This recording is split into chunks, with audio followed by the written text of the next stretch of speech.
Great. Hi, everyone. Good morning. I'm Lee Winowicki. I'm a soil scientist based at C4 and I'm so pleased to welcome you to this webinar about integrating soil organic carbon into the nationally determined contributions. This is a virtual policy roundtable. Today's roundtable will allow us to dive deep into opportunities, these options for adaptation and mitigation benefits from soil organic carbon. So in this Q&A, we really would like to make sure that we're getting feedback from the participants. So Anne, are you able to go to the next slide? So the objectives of the session are to share some of the results of the current engagement we've had with 6 country stakeholders focused on sub-Saharan Africa. We will also aim to discuss challenges and opportunities of integrating soil health into national climate change adaptation and mitigation plans. And as I mentioned, really to provide these recommendations on the way forward. On the next slide is our session overview. So this is the flow of the session today. And first off is Menti. So everybody here knows Menti, www.menti.com. And this is our code. And we have a few questions that we would love to get feedback from. Where are you calling in from? What do we think are the opportunities for integrating soil health? So please go to www.menti.com. Pierre will put some things in the chat so you can fill in the code here. And then here's the overview of this session. We have some introductions and scene setting. We have presentations with the real results from the countries. After that, we really want an interactive Q&A. Then we'll bring in our distinguished panels who are the experts who help develop these NDCs in the 6 countries. Then we'll do Q&A, and hopefully we'll have some concrete recommendations into the policy briefs. So with that, and thank you, Pierre, for putting this in the chat. On the next slide, I think we're just going to jump right into our opening remarks from Laura Kramer. She is a scientist at ILRI, based here in Nairobi. She also is the Theme 1 leader on policy and practice for the AICCRA program. So please, let's put our hands together virtually and in real time and welcome Laura Kramer. Thank you, Laura. Over to you. Thank you so much, Lee, and good morning, good afternoon to everyone who has joined us.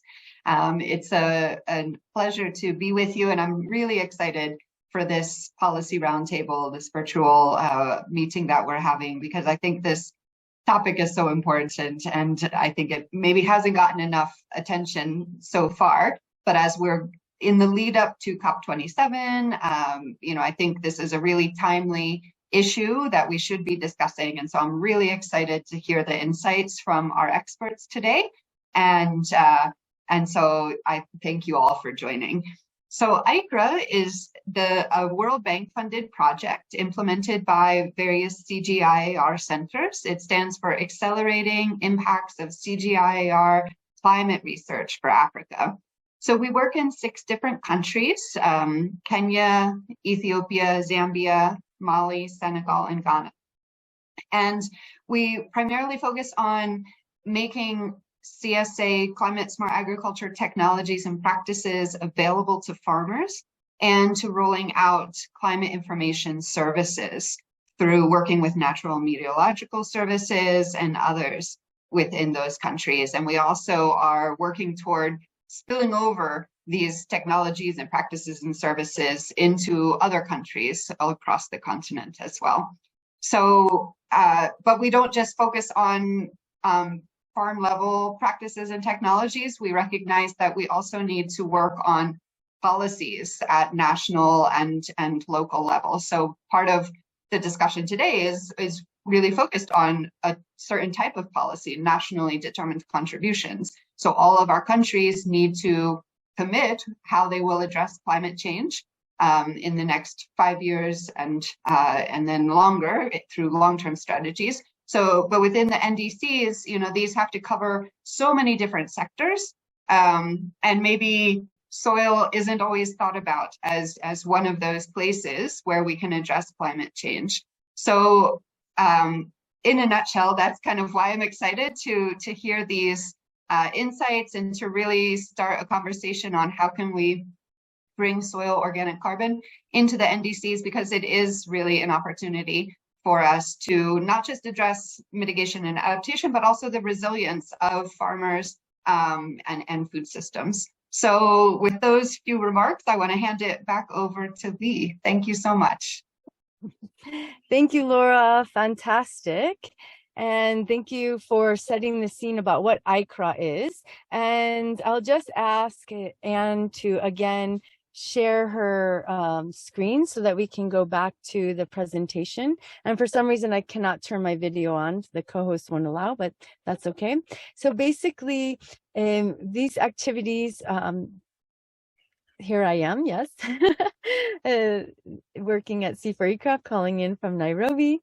And I just wanted to set the scene in terms of how these activities are fitting into the AICCRA agenda, into the AICCRA program, and just really remind us about all of the importance of addressing and acknowledging soil. So this is actually a photo that we took in Zambia to really illustrate how widespread soil erosion is. And really, we have the global land outlook that just came out and the IPBES report. And the estimates are that 20 to 40% of the Earth's surface is degraded, impacting 3.2 billion people, and that's negatively impacting. So you can imagine in such a degraded system that we're seeing here, that the soil is just not able to give the ecosystem, provide the ecosystem services. So in the next slide, I highlight that because of this statistics and the widespread of degradation, we know, and we are all here today because targeted investments in soil health are urgently needed. This is to reverse any ongoing degradation and prevent degradation. Also, we know that soil provides food, but not just food, but nutritious food. So it's food and nutrition security. Targeted investments in soil health are needed to contribute to climate change mitigation with the potential of soil carbon to store, soil to store carbon. We know that soil is also essential to realize the sustainable development goals, as well as to reach ecosystem restoration targets. So we see this as really soil being the connector. And why is this? The next slide I've just highlighted, and I love this slide from FAO, the multiple functions and ecosystem services provided by soil. So you can see here, we have livestock, we have nutrient cycling. We must acknowledge with the upcoming CBD COP, the soil provides habitat for organisms. Also here in Kenya, we've been having droughts as well as floods. So healthy soil can regulate floods. It can also cycle water. We also know, as we're here today, about how for storing carbon. And as soil scientists, we like to say that storing carbon in soil can be often more long-term, for example, than just only invest.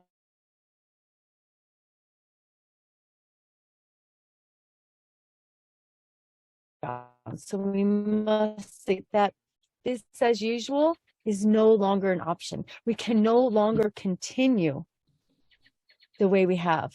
So the next slide, opportunities that we can come up together to integrate soil health considerations in policy as one potential pathway to scale healthy soil practices on the ground. So Anne, if you go to the next slide, where we introduce our presentation. So I'm very pleased to say that we will get started and remind everyone to go to Menti And here's, if you hold your phone to the QR code, you can scan it in. But I'm so pleased to introduce our esteemed presenter. So we will have a joint presentation, and it'll be seamlessly executed by three talented scientists, Ermias Betamarian, Patricia Masakati, and Indalkachu Wilde Mescal. And they will be sharing the results of this very innovative study that we've put together in the three countries that AICCRA is operating in. So please, let's put our hands together and welcome our presenters. So thank you so much. I think Ermias is going to be kicking us off, and we're so grateful. So Ermias, would you like to start?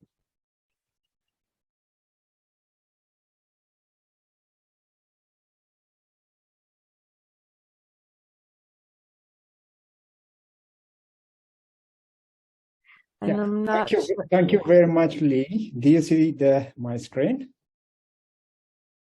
We do, but it's not. Yeah, perfect. Absolutely perfect. Go ahead, Ermias. Yeah, thank you very much. I'm Ermias Betamariam within also the Land and Soil Health Research Group within C4ICRA here in Nairobi. And then I'm very happy to present some of the key lessons and then, they are taken in this exercise. And then as it was mentioned, we have collected, basic information, how soil organic carbon could be integrated into NDCs using key informant interview. And then those key informats are those who engage in NDC target setting in their respective countries. So in this presentation, I think we will try to give you some of the lessons from West Africa, particularly Senegal, Mali, and then also Eastern Africa, Kenya, and then Ethiopia, and then also from Southern Africa, from Zambia. Yes, I think, Lee, you presented a very good slide how, soil organic carbon source in general plays in terms of, so many ecosystem services. And then I would say it touches almost all the 17 SDGs, and then particularly for the interest of this presentation and then this particular session, I think it would be really good to look into at least the 3 Rio conventions in one, well connected, because soil organic carbon plays a role in climate change mitigation adaptation. At the same time, it is a very key indicator, one of the 3 indicators for the UNCCD inland degradation neutrality. Again, the same country is doing it. And then also it has also a role in the biodiversity convention. So I mean, every single country is one or the other really touching soil organic carbon in the system. So, and then also, maintaining or increasing soil organic carbon, because there are so many initiatives like the Bond Challenge, restoration, and then a very recent one, if you consider, ecosystem restoration by, this is the United Nations decade on ecosystem restoration. I think a lot of being happens, and then I think that has one way or the other a lot of, contribution to soil organic carbon. So I think considering soil organic carbon would be really contributes a lot for several of our initiatives. Yes, I think if I take you directly to what we have seen as a background, I think soil organic carbon, and then in relation to the practices in NDCs, if you consider the previous NDC and the updated one, which is a recent one, I think there is a trend of increasing in the number of countries, including soil organic carbon and soil health, and then of course terminologies matter sometimes. And then that is a good sign, but I think to my knowledge, I think that's not really good enough yet. So I think the trend is positive, but it has, I think, considering the potential of soil organic carbon in the mitigation and adaptation, and then also the role it plays in a number of goals, I think it would be really, we're expecting much more. And then I hope it will increase in the next cycle of NDC target setting. Yeah, so this is just a kind of highlight. In terms of also, basic, practices where, related to soil organic carbon, I think mainly, in the NDCs reviewed by, Sarah, and then also we are also here, is, mainly on our wetland management, and then agroforestry, 34%, and then grassland management are really the most critical practices I think countries consider would really help improving soil organic carbon and hence, increase climate change mitigation and then adaptation benefits. Yes, this is also, a synthesis until 2021, and then how, out of these 6 countries, if you look at it, the previous NDCs and the updated NDCs, I think Ethiopia didn't include in the previous NDC, but they consider soil organic carbon in soil health in the revised NDC, which is positive. And the type of mitigation measures they prioritize, for example, is grassland management and soil organic carbon. And then in terms of adaptation, it is agroforestry and then grassland management. And then if you consider Ghana, they didn't consider in both cases. And then there's no explicit indicator of what mitigation and then adaptation measures they would like to take. And Kenya still, it is a no again. And then we don't see much on the mitigation side, and then a lot of emphasis on agroforestry and wetland management when it comes to adaptation. And then Mali, you can see there, and then also Senegal and Zambia. So very interesting thing here is that Ethiopia didn't consider in the previous NDC, but they did it now. And then Zambia is the other way around. They considered it in the previous NDC, but not in the revised. And then we will hear from Patricia the reasons why. Yeah, so if I just highlight from the 3 countries, and the remaining will be presented by my colleagues. And then when it comes to Senegal, I think they completely agreed on the key informats agreed that sustainable land management practice and restoration contributes for maintaining or increasing soil organic carbon. And then they completely agree the role of soil organic carbon in mitigation and adaptation. They consider also much attention is given for adaptation also in Senegal, which is obvious for almost the 6 countries. I think the biggest weight is for adaptation than mitigation. I'll get back to that also. And then they mentioned that strengthen existing efforts on monitoring systems of carbon sequestration and stocks through a robust soil organic carbon monitoring system is really a priority. That is really their need. And then facilitating the availability and then accessibility of standard data sets. Also, data sharing is also a big problem among several countries, and Senegal also mentioned. For example, sometimes agronomists collect soil samples, but it may not end up in terms of the soil groups in a given country. And then also conducting applied research on soil health and soil organic carbon, particularly in relation to productivity. That's also their interest. And the lack of technical, financial, and institutional capacities are really the major barriers why they are not considering soil organic carbon in their NDCs. And then for that, I think strengthening the collaboration and partnership at the national level, because there could be a national level capacity, and then also at international, regional level. Also, that's what they suggested. The sectoral ministries would also to be, work very effectively to report and then monitor and report on what they have promised. And then developing a regulatory framework and improve technical capacities are also some of the highlights that, colleagues in the key informats from Senegal picked. So if I take you Mali, I think soil organic carbon is not included in NDCs, and then they explicitly indicate why. Absence of soil experts in the NDC target setting team. I think there is a role for the soil science community, I think, to really support a lot in that regard.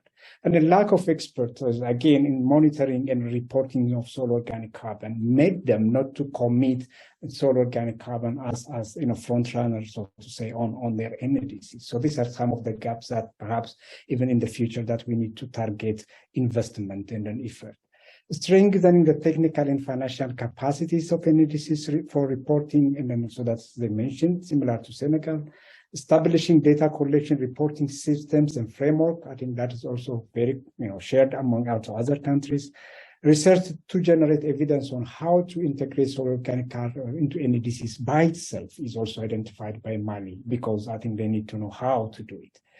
And then otherwise, they're very much aware of the role of soil organic carbon. Increased collaboration and partnership at the national and international levels also is what they suggested.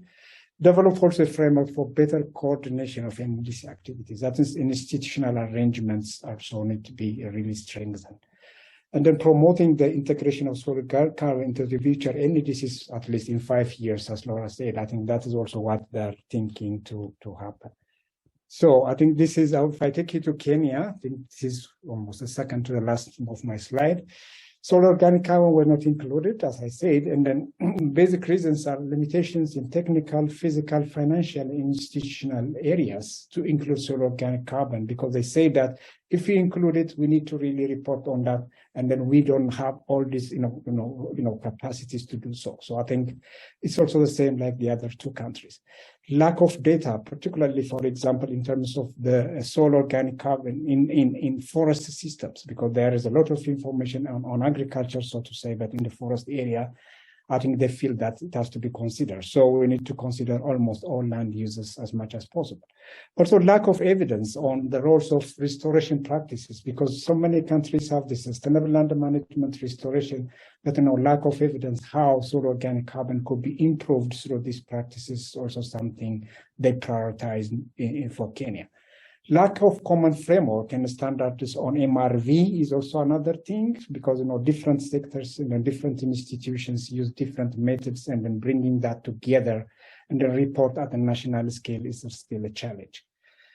And then also, I think they say it is worth considering additionality, permanence, and leakage. I think that's also a very interesting component rather than just measuring the stocks. Lack of sustainable finance and incentives for monitoring solar organic carbon is also another issue. Functional coordinations among sectors are needed, for example, to bring the 3 Rio conventions, as much as possible, closely working together.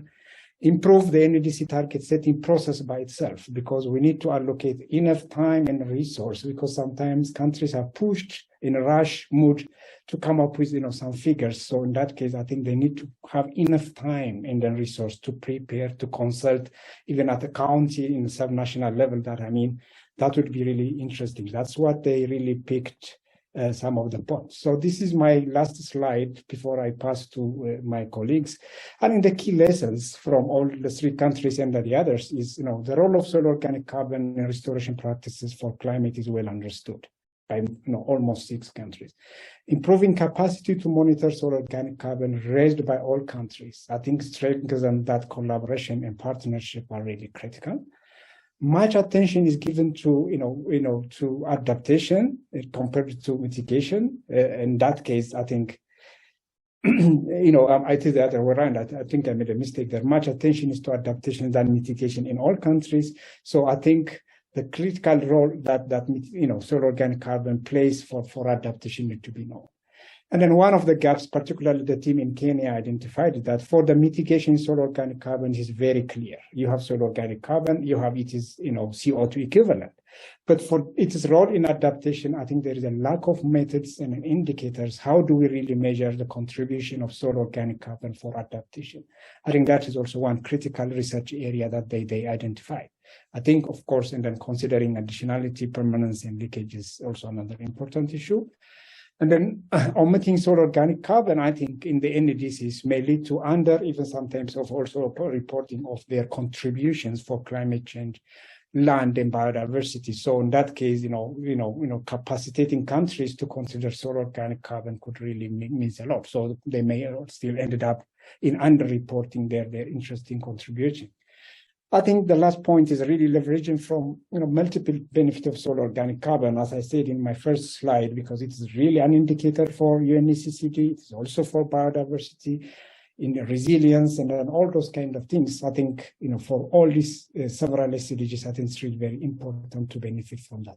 So with that, I will stop my side, and then I will invite Patricia from Zambia to continue sharing her experience from Zambia. Patricia, back to you, please. And then I will push the slides. Tell me when I. Yes, thanks, Ermias. I will talk more about why, for example, Zambia did not include soil organic matter in the subsequent NDCs when it had it explicitly in the first NDC. So today the country has developed 3. These are available NDCs, and the first one, you can go on to the next slide. The country developed their first NDC in 2016, and it consisted of mitigation and adaptation components. And on the mitigation, they had 3 programs, which include forestry, agriculture, renewable energy. And they also focused on some adaptation actions, which focused on strategic productive systems, infrastructure, and also their health system. The country has also developed a provisional version, which they submitted in 2020, and also the updated one, the current version, which was submitted in July 2021. These two actually stated the enhancements which were done under mitigation and elaborations, also under adaptation. Although they've developed these three, the targets which they proposed, for example, reducing by 25% with minimal financial support and about 47% with international financial support, they still remain the same. And the country has actually focused more its efforts on sectors with the greatest mitigation potential and likelihood for rapid implementation. We go to the next. So talking to interviewees during a session that we had across with some of the participants who were part of the development of these NDCs, we look at, for example, soil organic carbon and the NDCs. And it was clear that it was explicit in the first submission, but then it's within practices in the other submissions. But it is clear also that they do understand the importance that soil organic carbon plays in terms of contributions to mitigation, and also the significant importance and priority on adaptation, especially to the effects of climate change. And we also understood that in setting up of these the targets, the process is consultative, it's inclusive, it includes different relevant partners across, including civil society organizations. And the process currently is being led by the Ministry of Green Economy. And during the development, a number of relevant country documents are reviewed, and information which is obtained in developing Zambia context targets is then aligned with other regional countries in the region and other regional targets, such as those from the SADC. In terms of integrating soil organic carbon, they've also highlighted the challenges in terms of capacity, but not mentioning only that, the country is also into a number of projects which include several sustainable land management interventions, which are really important and have potential to inform the NDC. The challenges also include tools, for example, for measuring the emissions and the contributions, and also information, lack of credible information, and also the fact that at maybe national level, there are no credible tools to measure emissions. Most of these, the values are known, and data that's available is mostly from other organizations. Next. Continuing on, the evidence that we got from the ground was that the monitoring is done still by the Ministry of Green Economy with other line ministries and stakeholders. But still the challenges were highlighted in terms of monitoring. There are no indicators, MRVs, they need to be put in place. And due to these challenges in terms of capacity and also the tools to do the measurements, the status, for example, in the country, it is unknown. For example, soil maps, for example, which show the status of soil health in the country, the best maybe which is available was done in 1991, which is old. If we listen to what Lee was saying, degradation has been on the increase. So there's need to update some of these. And because there are no tools available and capacity, you find that it's stated in the NDC that quantitative analysis of sectorial targets have not yet been done. So numbers which are in there, most of them are just estimates and are coming from different partners which are working together with ministries. Areas of support, I think this cuts across, as we already had from Ermias, mostly it's technical financial support and tools to measure the trends and patterns at farm scale and also at landscape scale. And also the understanding of the NDCs, what's in there, and to increase awareness among implementers and partners. So in short, the highlights in the next slide, Ermias, is that yes, the soil organic carbon was explicit in the initial version, but not so in the subsequent versions. There are justifications. For example, in the initial version, it was more elaborate in terms of the planned action activities and also the co-benefits, which is not in the subsequent versions. The subsequent versions actually focus more on broadening the scope of the sectors under mitigation and some elaborations under adaptations and increased understanding of what they had proposed in the first NDC. And it was highlighted by the participants that although some of the content may be different in the existing NDCs, mitigation targets and adaptation actions, they remain the same. And all the three versions are complementary and they are considered during development of any policies, strategies, and programs that are climate related.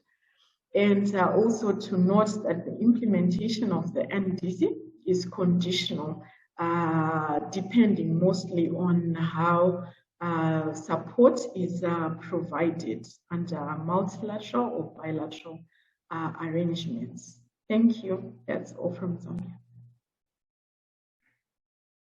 Excellent. Thank you so much, Patricia. And now I think we'll go to Ndalkachu. Ndalkachu? Yeah. Good morning, everybody. Thank you for this opportunity. Well, I start by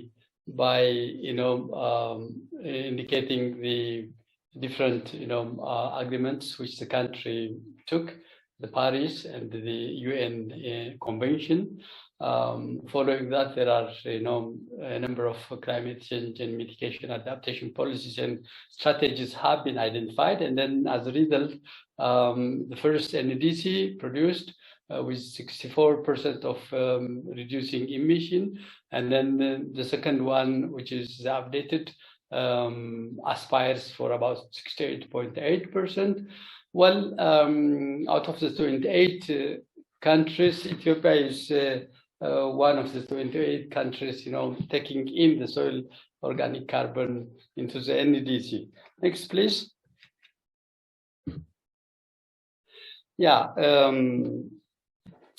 we have conducted the key informant interview to generate the policies, where we have 8 participants with roles in NDC updates, and also from representing different institutions, 9 ministries, and then occupying also different positions in the national institutions. Next, please. Yeah, what I will be presenting is the insight, the challenges and opportunities, and the needs. Okay, in short. more or less similar to what my friends, presented, but in a different setting. All the participants, were clear and also appreciated the potential role of soil organic carbon sequestration, for the climate change mitigation and for the contribution to NDCs. But despite of this, I think they also indicated the level of contribution of the soil organic carbon to the NDC target is somewhat blurred, not very well, articulated. That is the feeling which they indicated. And then the NDC mentioned also agroforestry and grassland management as a major mitigation and adaptation measures, and indirect, presentation of the practices. They also, said there should be a broader stakeholder participation in NDC target setting and planning implementation and updating processes for the future. That means they felt that the involvement was a little bit limited. And then there is also an insight from them that there should be strengthening of institutional capacity for monitoring and reporting and verification of soil organic carbon. There should be also, appropriate policies and strategies promoted, especially they pinpointed on land use planning issue, which I will also raise it on as a challenge later on. The major point they indicated was the national coordination and follow-up of follow, sectors were, given as the main players of soil organic carbon sequestration implementation, but there is no as such an umbrella to follow up this. The challenges are stringing out from this. The first challenge they mentioned is lack of land use planning. Out of all, this will plaster the land, the climate, and biodiversity issues. So this is almost, taken as a major, shortcoming.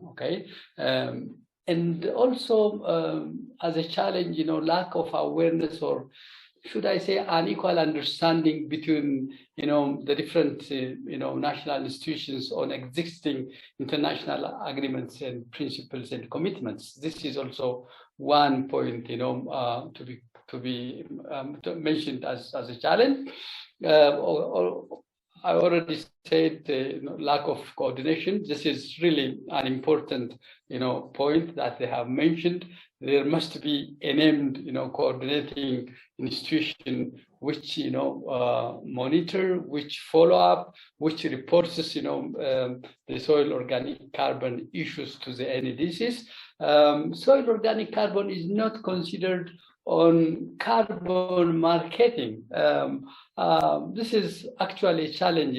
Most of the projects that's coming for the sequestration of carbon usually come, on marketability of, above ground vegetation, planting tree and then producing timber, and then the soil organic carbon, as a major sink, not very much, considered on carbon marketing. This is a challenge indicated. Lack of institutional capacity is also one thing for leading, coordinating, and for monitoring, soil organic carbon, even for research. There is, a capacity shortcome, and this is taken as a challenge. Next slide, please. Well, on the opportunities, there are really very promising opportunities. The country has developed several strategies and programs to realize, its commitments with regard to the integration of climate and land and biodiversity. I can count about 28, different, policies, strategies, and regulations. All right, but the point is how to coordinate and bring, to be functional. Okay, so this is really an opportunity. Availability of relevant institutions, even though efforts are fragmented, is a great opportunity. It is a matter of plastering, coordinating these institutions already in place.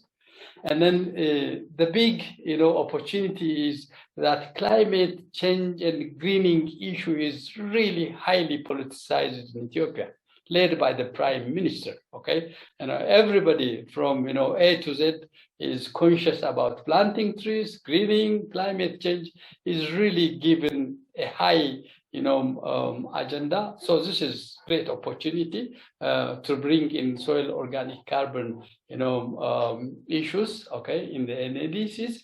And then a point which has been also emphasized in the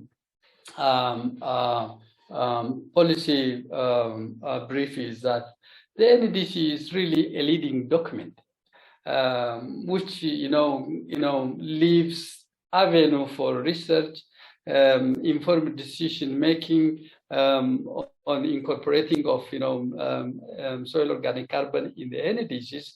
Of course, it will also contribute to updating in 2025. An important driver for SOC related actions, commitments, projects, and designing of MRV systems and mechanisms. Really an important document as it is. Okay, this is taken as an opportunity. Thanks, Ndulk.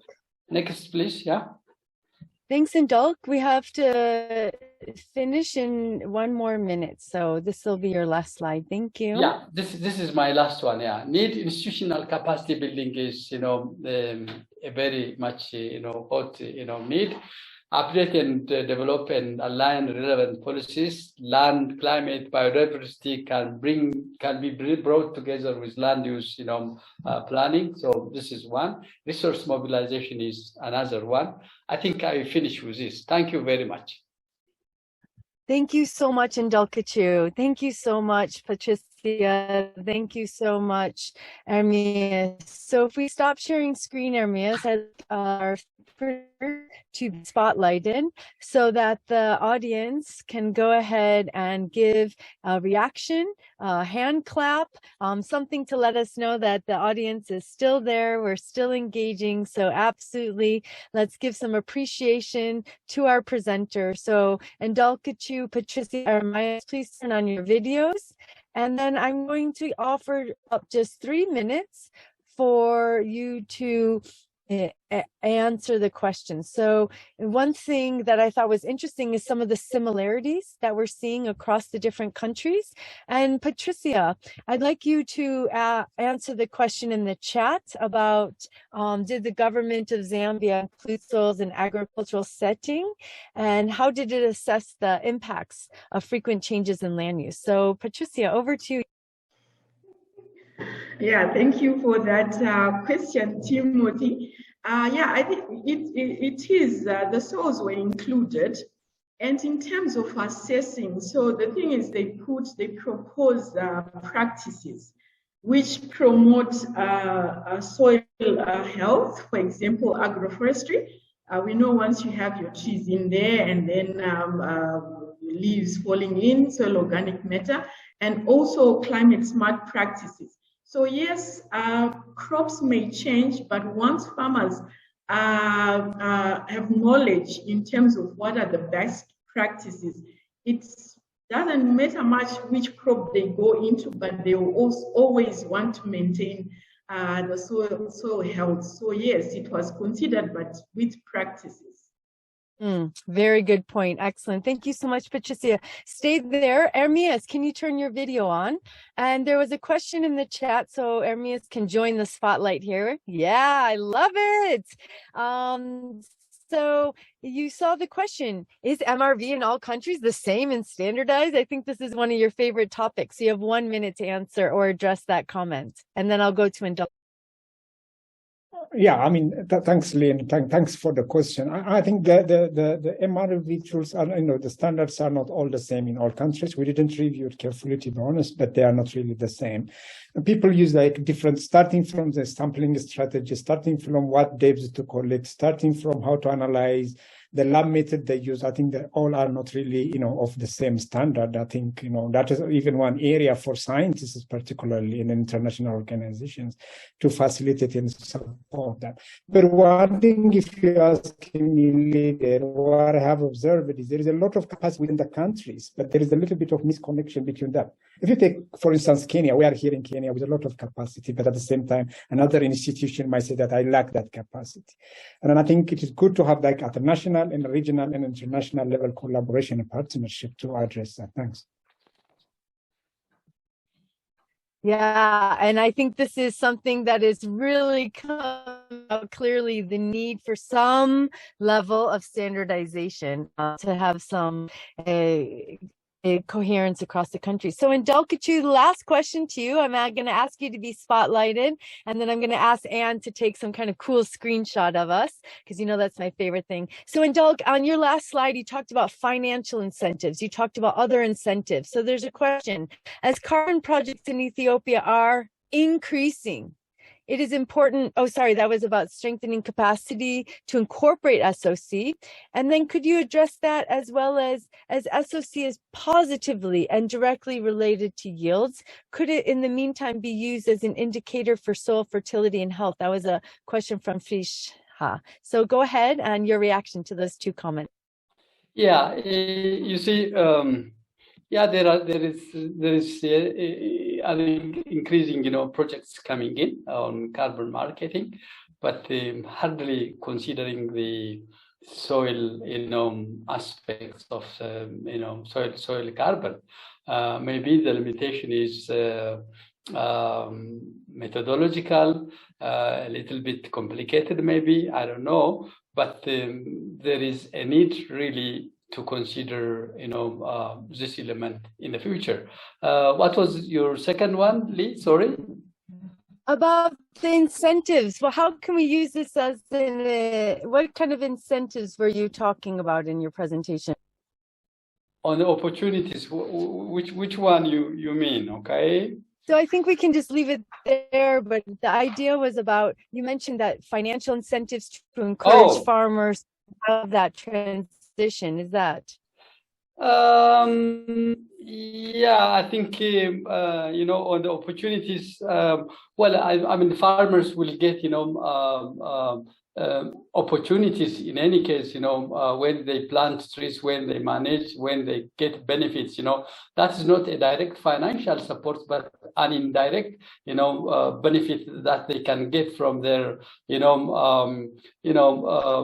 ecological services, products they get. These are also, an important incentives, actually. Yes.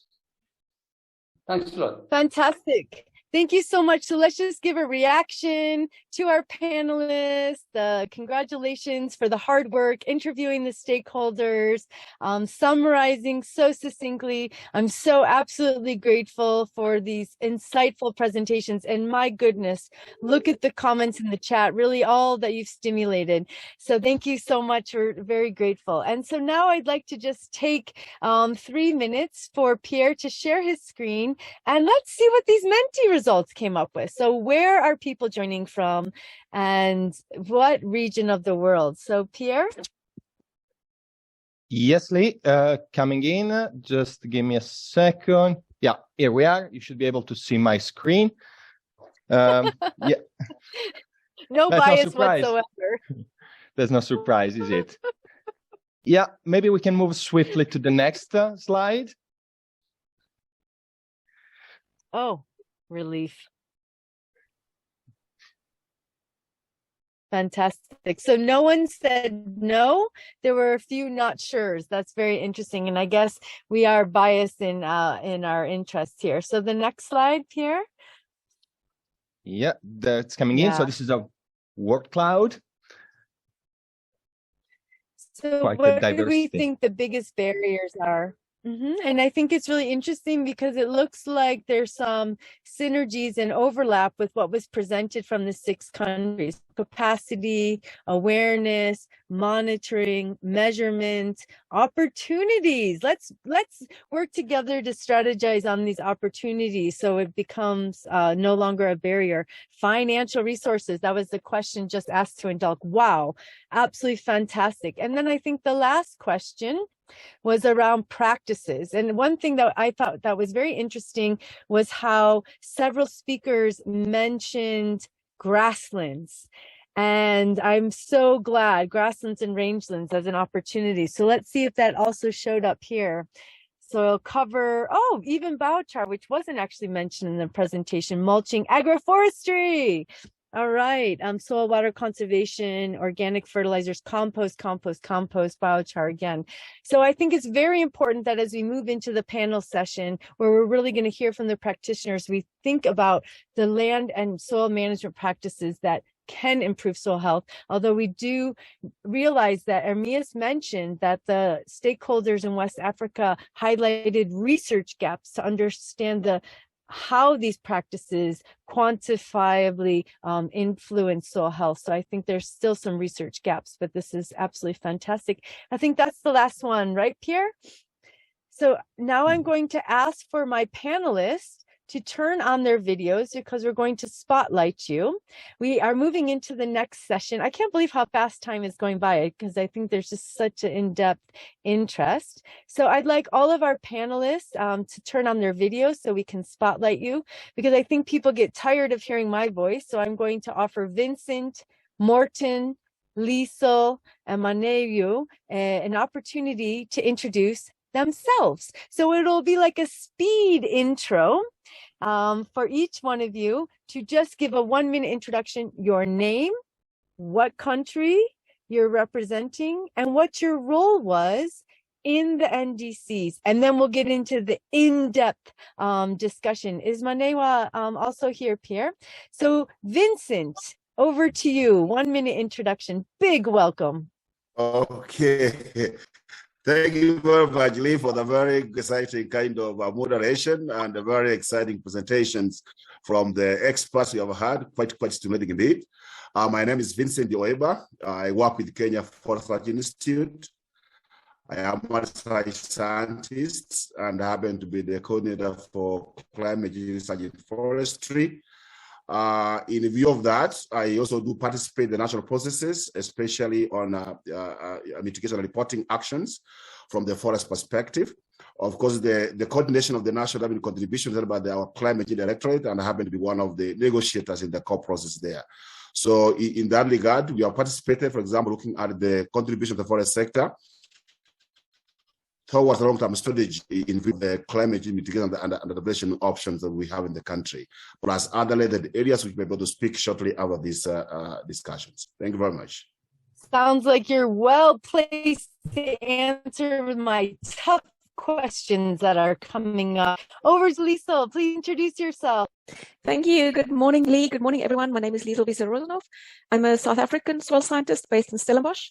And I work as a freelance agricultural science and policy consultant.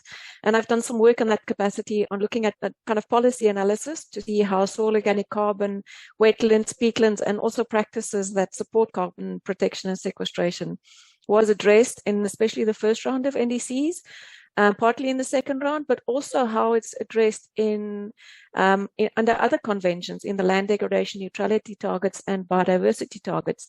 So it's generally an interest and a passion in terms of the contribution that soil organic carbon has, but also how countries can work and be supported to make all of this a reality, not only in policy instruments, but also getting to action on the ground. So very happy to be here. Thank you very much, Lee. Thanks, Lisa, and thanks for already hinting at the need for cross-sectoral coordination and collaboration. I'm so pleased now to give the floor to Morten. Mr. Mwanza, please go ahead and introduce yourself, and which country you're representing, and your role in the NDC development. Thank you, Morten, for joining us. Go ahead, unmute yourself. Thank you very much. Good morning, everyone, and good afternoon. I'm Morten Mwanza from the Ministry of Agriculture in Zambia. And my role in the ministry basically is to promote crop production. I'm in the crop production section, and talking about crop production and increasing productivity, definitely the issues of soil management, land management come in to see how best we can promote increase our production and productivity. And also the focal point person for climate smart agriculture activities in Zambia. And I'm also part of the Zambian delegation on a negotiator in the UNFCCC Conference of Parties following issues related to agriculture. And I'm very pleased to say that I'm part of this meeting and the discussion, and very interesting indeed to say. Thank you very much. Fantastic. And looks like several of us will be meeting up in Sharm el-Sheikh at the COP 27 soon. Thank you so much for that introduction. And now I have this pleasure to allow Manyewu to please introduce yourself. Thank you, Lee, and good morning, good afternoon to all of you. It's a pleasure to be part of this panel, and particularly to talk about a very important issue. My name is Manyewu Mutamba. I work for the African Union Development Agency, also called NEPAD. And just to mention that for us, this discussion comes at a very critical time, at the right time, in fact, because we are squarely focusing on issues around soil health. And as you know, we're planning a fertilizer and soil health summit next year, and we are urging all our member states to be, fully involved in that process. So I think this is really helpful, and it's coming at the right time. And I'll share some of that in my interventions later on. Thank you so much. Fantastic. Thank you so much. And also for mentioning upcoming events focusing on soil health. It's fantastic. So let's keep everyone spotlighted and let's have an engaged panel. There were a lot of questions in the chat. And also, so let me start over with Vincent. So please, Vincent, you saw Ermias presenting some of the results from the NDC process in Kenya. And now I'd like to give you the floor because you are directly involved. So first, just briefly describe some of the process for updating the NDC. You've increased your commitment, but also I'd like you to really focus on what are some of the adaptation and mitigation benefits associated with incorporating soil health, soil carbon into the NDC. So Vincent, the floor is yours. Yeah, thanks a lot, Lee, again for the very exciting question in view of this. But may I first of all appreciate actually the team that have done the presentation and all the participants present. And perhaps before I respond to your question, let me notify that Kenya Forest Research Institute is a national parastatal entity of the government of Kenya that is domiciled in the Ministry of Environment and Forestry. And we have a mandate to actually conduct research for research in forestry and other natural resources. We also take a responsibility, a mandate of coordinate the research findings, also build the capacity of stakeholders at the same time. Work with various entities in a form of partnerships so as we can be able to upscale what we do. Yeah, in view of that, the national government contribution are squarely under the responsibility of the Climate Change Directorate, but of course under our ministry, which work through various stakeholders engagement.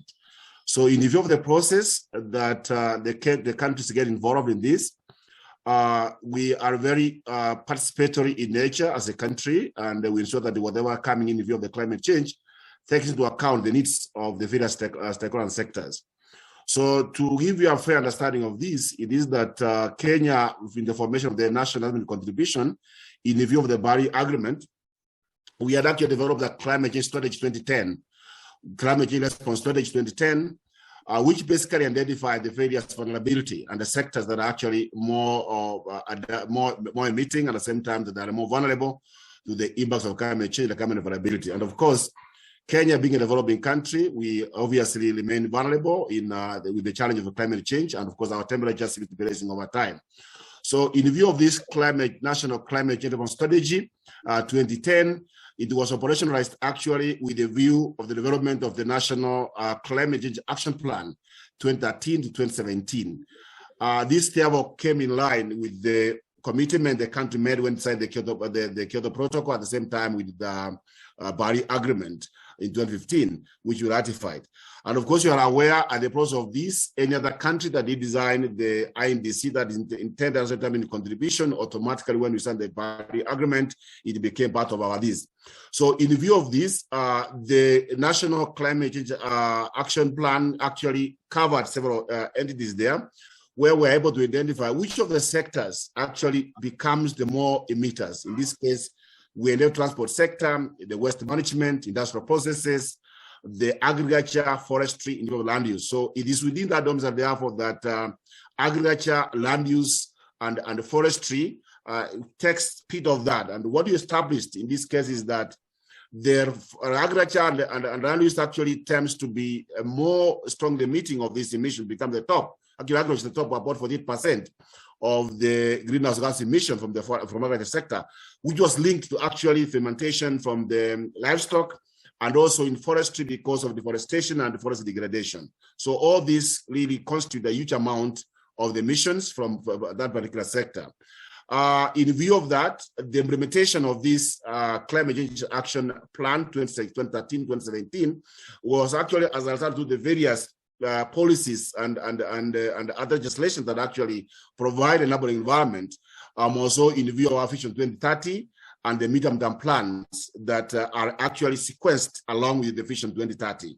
And some of these that came very strongly include, for example, the Forest Management and Conservation Act 2016, which provides a clear framework on how to contain the loss of the forest cover, on how to actually address the element of degradation and enhanced conservation management of the forest resources in this regard.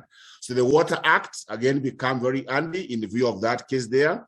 We also came with the Kenya Climate Smart Agriculture Strategy 2016 to 2029, this case there again, which outlines a number of intervention mechanisms that we need to put in place that can advance the implementation of this particular action plan. The other policies, we had the National Climate Finance Policy, again, to see how this can come in to really advance the agenda on our commitment. So, and along this process, we 2017 to 2018 to 2022, we also developed a second Kenya Climate Change Action Plan, which again looks at the mitigation and adaptation perspective in this case.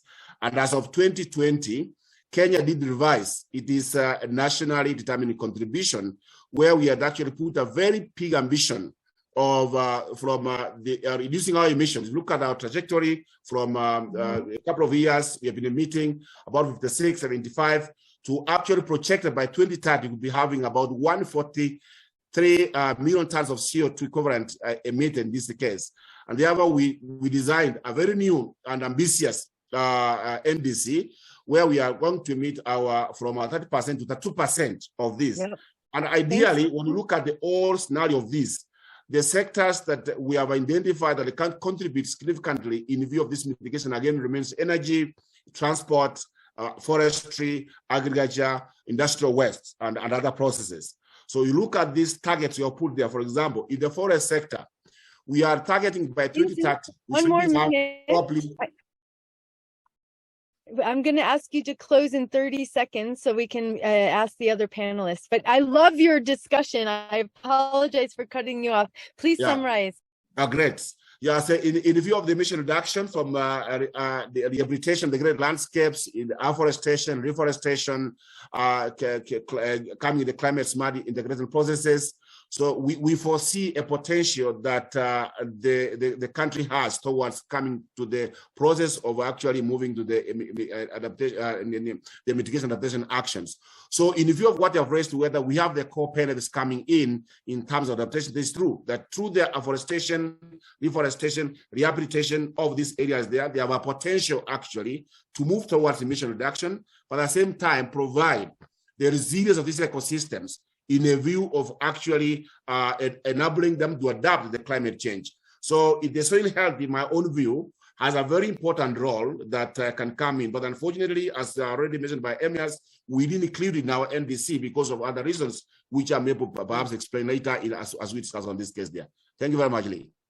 Vincent, thank you so much. And I think you're already, we're going to move to Morton, but you're already setting Lisa up about the different sectors that you mentioned and how everything is connected. Fantastic. And thank you for pushing these NDCs forward in Kenya, where I'm also based. So Morton and Mr. Mwanza, thank you so much for joining us from Zambia. You saw Patricia also presenting some of the opportunities and challenges in Zambia. So I'd like to give you the opportunity to discuss what approach Zambia took, and then really what changes were made to accommodate soil health, soil carbon in the updated NDCs. Over to you, Mr. Mwanza. Thank you so much for joining us.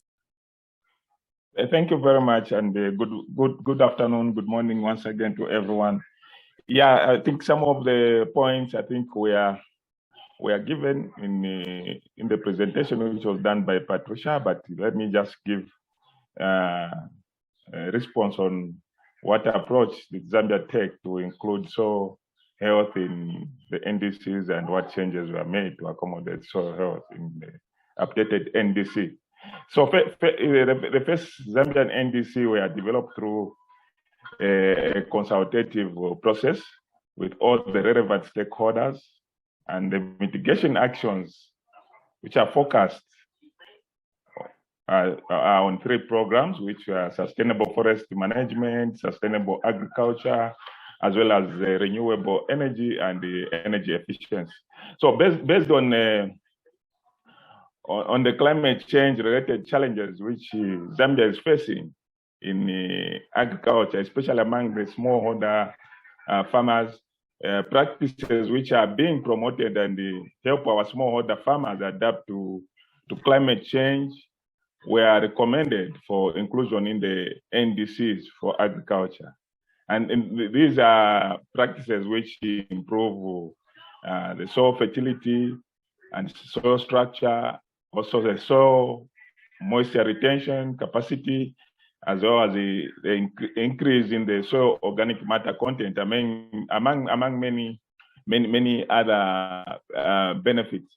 So in order to achieve most of these benefits, or in short, just to build the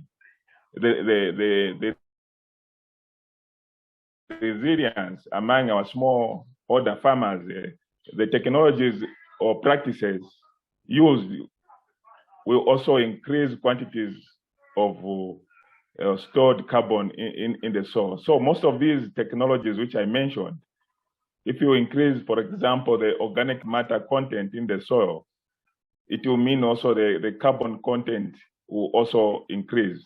The soil will be able to sequester more carbon in the soil. So in that relation, the soil organic carbon will also increase. So in short, there is a relationship on soil health and the soil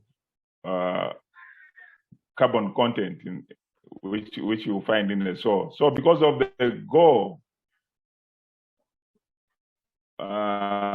in Zambia is to ensure food security even in the face of climate change, we settled on climate smart agriculture as an overall approach to include in our NDCs, because climate smart agriculture is broader and its coverage is on food security, also on the adaptation and the mitigation. We all know that it has the 3 main pillars, and it covers both adaptation and mitigation as well as food security. So in our first NDCs, I think, as Patricia had mentioned, there was a mention of core benefits, and 2 were mentioned, which are reduced greenhouse gas emission due to reduced fertilizer use and less tanning of the soil. And also there was also mention of soil carbon sequestration in our first NDCs. So within the climate smart agriculture approach, most of the practices mentioned above and many more are covered, but are not specified in the NDCs. Yes. So however, during the implementation of these technologies or practices, these benefits are being addressed, regardless of them not being mentioned in the NDCs, but they are being addressed. So, for example, soil organic carbon is being built in fields with minimum tillage, with residue retention, and also the activities which help to build the soil organic matter content also. So the revised NDC for Zambia now going to. Yep. Thank you so much. And actually, I just wanted to appreciate your point about the practices. And I think that what you've highlighted in your intervention is that the Zambia NDC really highlights these practices, and also that they have both mitigation and adaptation. So I just would like to move on to our next panelist, if that's okay with you, Mr. Morton and Mr. Mwanza. Yes? Okay, thank you. Thank you so much. I think it's absolutely incredible, your contribution on this, and also how forward-thinking Zambia is. So it's absolutely fantastic to have you here. And now I know this is something that Lisa loves to talk about, so I'd love to give Lisa the floor. So you've done a lot of research on NDCs, looked at over almost 300 NDCs in their first version.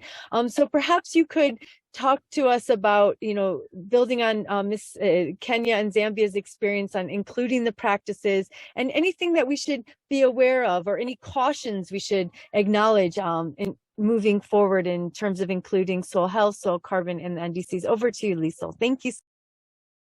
Thanks, Lee, and it's really incredible to have listened to both the presentations before and the contributions by both Vincent and Morton, because I think a lot of the things that I've observed in looking at the NDCs are already coming up, and I think the cautions that I might address are already being considered. I just think it's important for more countries to consider them. So in summary of what we've seen is that soil organic carbon is addressed in very different ways in the NDCs that they are showing up in. Armias mentioned a bit of that sometimes it shows in terms of emission reduction. Morton was saying now that could be in relation to the practices in terms of co-benefits. It's also sometimes that it's indicated specifically in terms of the amount of carbon to be sequestered or protected. But I think the mention of the practices is really important, because I think where the initial emphasis and pressure even maybe globally has come from in terms of including soil carbon in the NDCs has been very much from a mitigation perspective in terms of the mitigation potential of both protecting and soil organic carbon. But especially in the global south and Africa, which all of our examples are from today, it's already been said that the adaptation and resilience aspect is really important. So my caution is already being addressed, that I think it's very important for countries to not necessarily push back, but personalize and what that means in terms of what is important in a country and how to then address and reflect that in the NDC. And I think NDCs and national actions are a bit of a chicken and egg situation, where sometimes the NDC is the chicken and the country processes are the egg, and sometimes it's the other way around.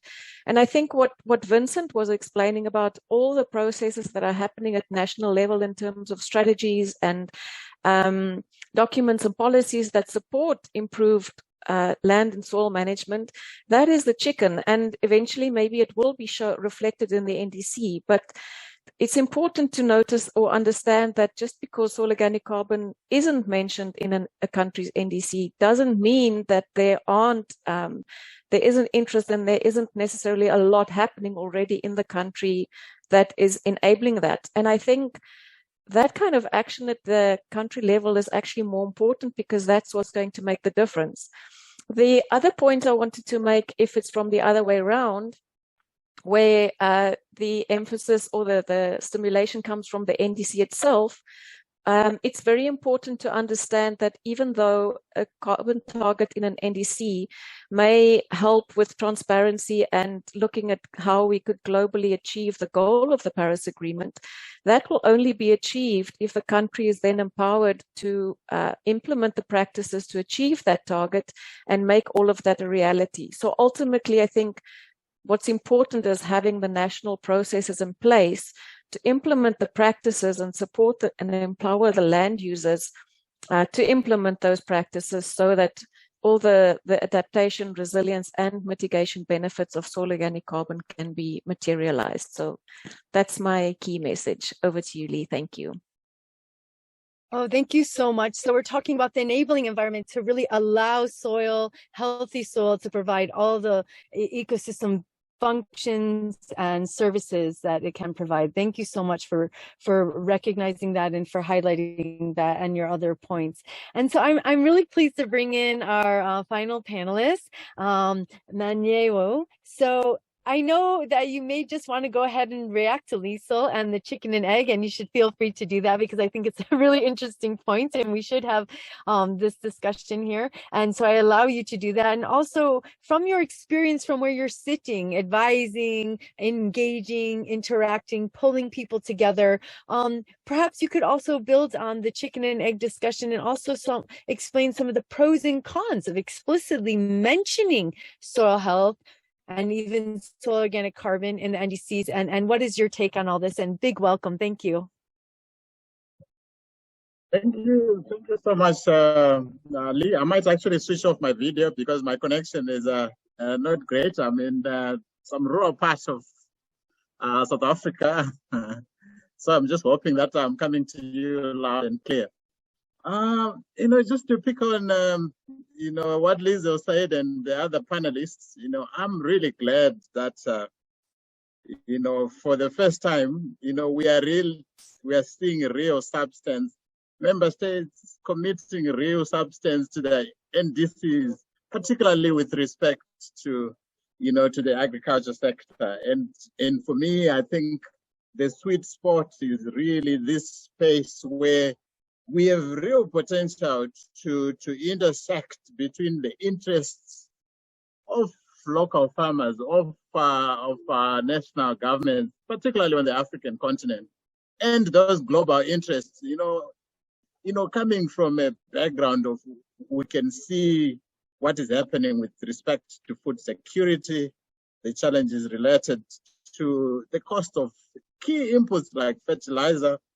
Really the pandemic, that climate change and the impacts of climate change have become particularly on the African continent. So I think this is really happening at a time when we really need solutions and we need, impactful, suggestions, and for member states to step up and already start putting what I believe is one of the most tangible contributions of the ag sector to, a whole range of solutions that we require with respect to climate, with respect to food security, with respect to ecosystem health.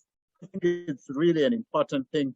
And I think it's something that's really positive and potentially could, contribute in a huge way to the many challenges, related not only to, to the mitigation side, but to real adaptation and productivity concerns, that are key to, the concerns of farmers, the concerns of African governments, the concerns of people everywhere in the world.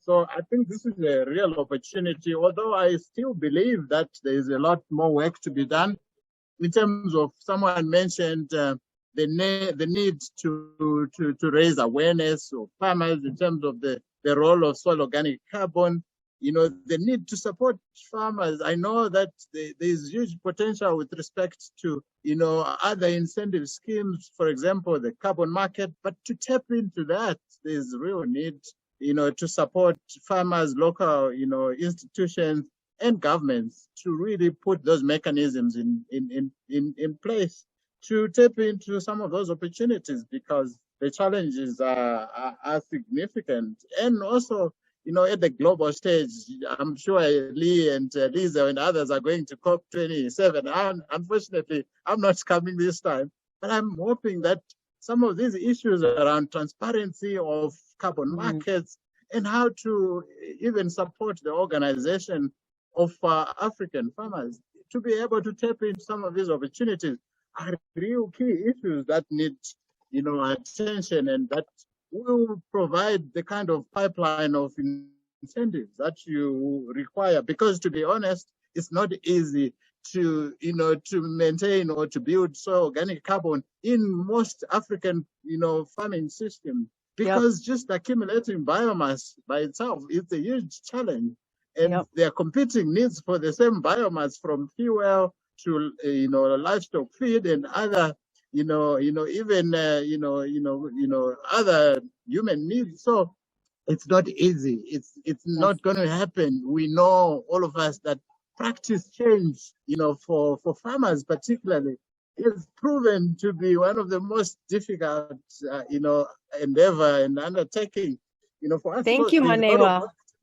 So, just to also mention that I mentioned earlier about the Africa Fertilizer and Soil Health Summit that's coming up next year. It's also really putting the spotlight on soil health, and the issue of soil carbon is really key. And hopefully this engagement with our member states will really hopefully bring the issue of soil health, onto the agenda and onto the radar, so that it becomes a focus left, right, and center of our governments and the global community at large. Thank you, Leah.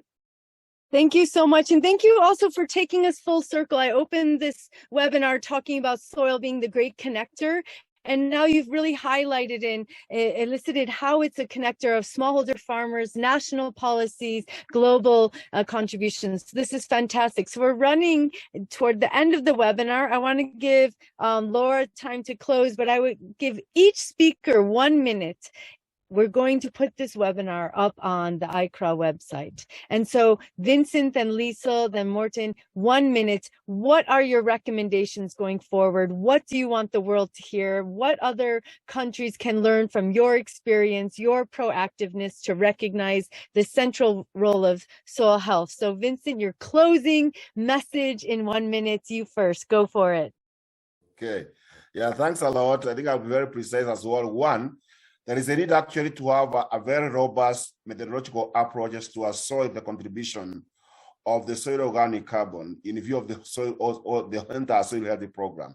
That's quite critical, and that will be able to form the basis under which we'll be able to monitor and report on the contribution of soil organic carbon in the entire process of the land productivity in this case there. Number two, there's a need actually to strengthen the capacity of the institutions that are mandated to actually to undertake relevant research areas. And in this case, I'm looking at a situation whereby research institutions are really central in the entire bit of the assessing the dynamics goes around the soil carbon businesses. So that will be able to establish, for example, the long-term experiments to monitor the dynamics and the changes taking place in our soil organic carbon situation there. At the same time, looking at the reporting and the verification, clear indicators that can be very useful in this case there. The other area I'm recommending for is to have actually a robust institution that engages, that we have a little bit of institutional arrangement that can be able to report effectively and work in synergy to really promote this. And then finally is to look at how do we have means of implementation for the various strategies, action plans that kind of established, like the case of Kenya. We have a RED+ strategy, we have the climate change strategy, we have carbon agroforest strategy. All these strategies and action plans, they need to have a proper means of implementation so as they can have the relevance and the contribution in the overall picture of the NDC. Thank you very much, Lee. Fantastic. Then I'm going to go to Liesl, then Morten. So Liesl, you have 30 seconds. Your final message. My final message would be to countries to really work at the national level, linked to what Vincent has said in terms of really the institutional capacity and linking with the soil science communities that are available in the countries. And if not, linking with the soil science communities outside to build the capacity nationally and really building a national team, kind of multidisciplinary team to address the soil organic carbon and related practices issue, not only in terms of NDCs, but in terms of adaptation, resilience, and agricultural productivity in general, which would then put the countries in a very strong position to address any global priority or target setting or monitoring that comes their way. Thanks, Lee. Very brilliant. Thank you. Mr. Mwanza, you have 1 minute, your closing message to us, and then Mane will. Yeah. Thank you very much. And in brief, I would just say that much as we talk and emphasize more on food security, also on increased production and productivity for our crops, we need to appreciate the role that soil organic carbon plays in soil health. I think we need more carbon if our soils are to be healthy and more productive. Also, there is need to sense importance of soil organic carbon as they aim to build on their degraded soils. Though it's quite difficult sometimes to make the farmer understand why carbon is so important, because for the farmer they look at it in terms of what is it that is going to give them a better yield. So we need to seriously engage them and make them understand why we might be emphasizing on the soil organic carbon. Thank you. Fantastic. I love the clear message, Mr. Mwanza. Okay, Manyehu, 30 seconds. What's your last message? Thank you. I would just like to say there's no better time to go back to the soil like now. And I believe that as everything starts from the soil, we also need to do the same. And I really want to encourage everyone to engage with the process that the African Union has put in place in terms of really looking at what are some of the fundamental actions that we require to really take seriously the massive job of restoring soil health on the continent. And I really want to invite our member states and all other stakeholders on the continent, to play a huge part in the preparations for the summit next year and the processes beyond that, in really putting back on the front burner, the issues of soil health, and actively taking part in the investments that will be required going forward. Thank you so much.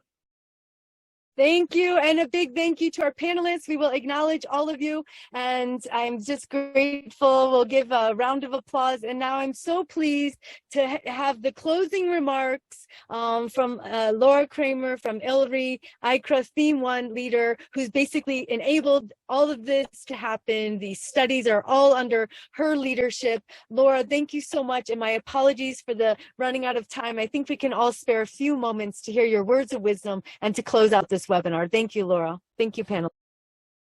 Thank you, Lee, and thank you to all of the presentations, the presenters and the panelists. This has been great. This is a really nice way to end the week with all of this energy around soil organic carbon and really harnessing all of this enthusiasm as we go into the weekend and as we head toward COP27. I think this is excellent. So I want to echo kind of what everybody has said, that we need all of this science kind of coming together and reaching the people who are really involved in the negotiations and involved in all of these policy processes. Like Vincent was mentioning, we have so many different policy processes where we can be feeding this science into what is being written, what is being put down on paper, and then also working with people to implement these things and really get all of this on the ground, tap into these carbon markets and these sorts of things. So I think, if I can do my own plug, I saw Lee put a link to the Coalition for of Action for Soil Health in the chat, which I think everybody should definitely check out and go to, and that's a great network to get involved with. Another one that I will plug is the AICCRA Group of Negotiators Expert Support Program, and they do this climate leadership program. It's entering the 10th cohort, and this is a great way that we can learn to speak each other's languages and really reach out and work across sectors, work across disciplines, and learn to kind of build our networks and make these connections so that if you're a soil scientist, you can get connected to the climate change directorate in your country and start participating in some of these processes, or just otherwise build networks so that you are finding out, what are other countries doing, and how can we pick that up in the country you're based in. So I put the link to the training program there. If you're interested, please do apply. It is a really nice program to get a well-rounded view of all of the sorts of issues around climate change negotiations. So I know we're over time, but I'm so happy, and all of this information has been so excellent. Please do check out the link to the events page where we'll put the presentations and recordings, and please do share them with anybody who hasn't been able to attend but you think might be interested in this information. So thank you again. Thank you all for attending, and thanks to our panelists and presenters, and thanks to Lee. Back to you. Great. I think that's the perfect closing. So with that, Sabrina shared in the link where to find the recording and to spread it widely. We can put our reactions, our final applause to all the presenters, all the participants, and to Laura for opening and giving words of wisdom to continue engaging in her closing. So with that, have a fabulous Friday. Happy Friday. Thank you, everyone. Bye.